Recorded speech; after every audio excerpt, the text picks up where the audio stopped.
Hello mga kapolitika, maraming salamat once again sa pagtungay dito sa ating YouTube channel. Kung kayo ay bago pa lang sa ating YouTube channel at mahilig kayo sa issue ng politika at kasalukuyang issue ng ating bansa, ay tama po ang channel na inyong pinapanood. So mga kapolitika, ang ating pag-uusapan sa video ito ay ito ang tungkol sa pagbati ni President Bongbong Marcos dito sa bagong halal na presidente ng Taiwan na si William Lai. Ang ating matatandaan ay nagkaroon nga ng eleksyon itong Taiwan at nanalo nga yung kanilang kandidato na kung saan ay isang patriotic or pro-Taiwan. So, ibig sabihin ay gusto niya nga na separate or magkaroon ng independence itong Taiwan mula sa mainland China. So basically after ng election, dahil nga sa nanalo itong pro-Taiwan na kandidato, is galit na galit nga itong China.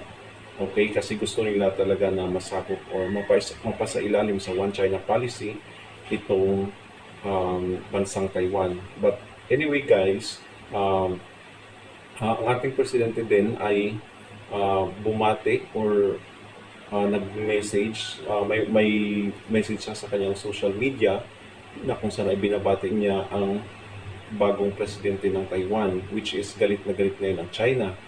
And hindi lamang po Pilipinas ang nagkaroon nga ng galit itong China, kundi pati doon mga kapolitika sa mga bansa na nag-greet or bumati dito sa bagong presidente ng Taiwan, dahil nga hindi nga kinikilala ng China itong Taiwan bilang isang independent na bansa.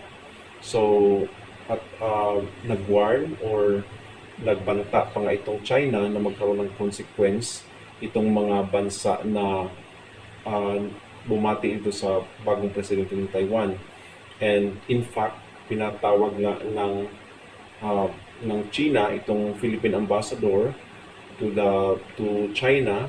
Okay, pinatawag yung ambassador natin doon sa China, kung saan ay gusto nga kausapin ng Chinese government itong pagbati or pag-greet ni President BBM dito sa bagong halal na presidente ng Taiwan. So anong masasabi natin dito sa balitang ito mga kapolitika ay tama po ang ginawa ni President BBM na pagbati dito sa bansang Taiwan. So para sa atin mga kapolitika, ano ba ang pakialam ng China dito sa Taiwan?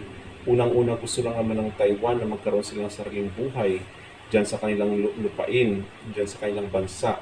Okay, so kaya nga tinatawag silang Taiwanese, hindi sila Chinese, kasi nasa Taiwan sila, hindi sila Chinese. At kung gusto man ng China na mapapalob itong Taiwan sa One China policy nila, ay ayaw nga rin ng Taiwan. So, para sa atin, para maiwasan itong gulo mga kapolitika, ay dapat hayaan lang ng China na magkaroon nga ng independence itong si Taiwan.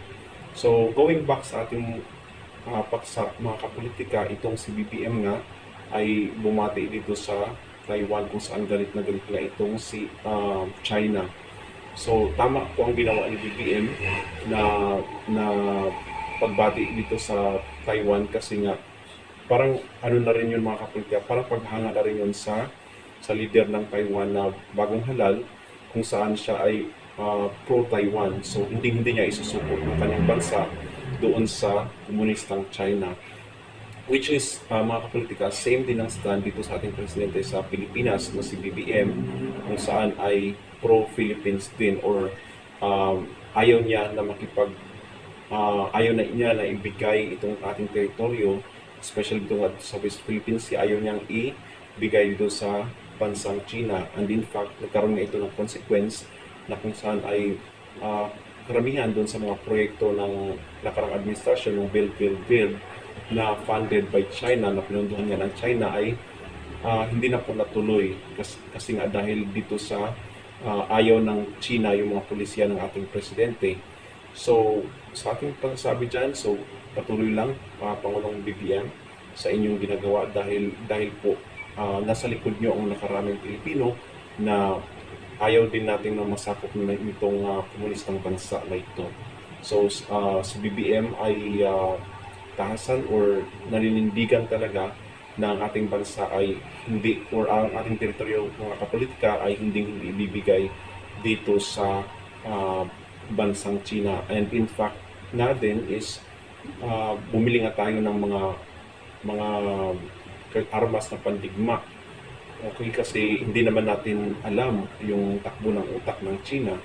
If in case na mag-declare sila ng all-out war, at least ang ating bansa, mga kapolitika, ay handa at tutulungan tayo ng mga bansa na kung saan ang kaanib ng bansang Pilipinas. So yun lamang ating masasabi, mga kapolitika. Maraming salamat sa panonood sa video ito. Kung kayo, again, ay may link sa issue ng politika at kasulong issue ng ating bansa, please don't forget to like and subscribe for more videos.